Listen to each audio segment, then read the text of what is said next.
La gestió dels residus i l'economia circular s'han convertit en un repte del Consorci Ribera i Valldigna per a progressar cap al residu zero.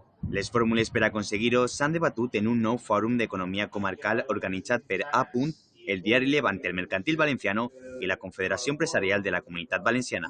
Complim els objectius d'Europa i del País Valencià, però ens queden reptes per fer molt importants respecte al tèxtil o la utilització del compost en la proximitat. En general, el que volem és fer dels nostres municipis un territori més sostenible pel que fa a la gestió de residus i, sobretot, més conscienciat i sensibilitzat dels fluxos i els hàbits que cal canviar de cara a les societats del present i del futur.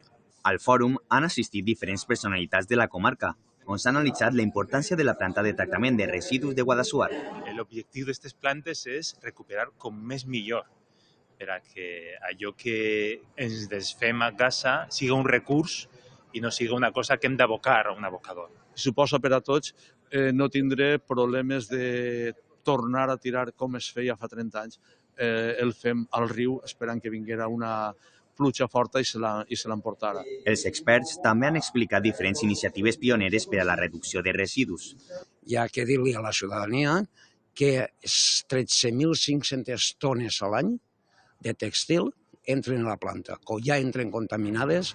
Això és una barbaritat que tenim que anar treballant-ho a poc a poc. El que estic fent és agarrant les coses que des d'altres formes de cultivar veig que són bones i correctes i les estic portant a les meves explotacions.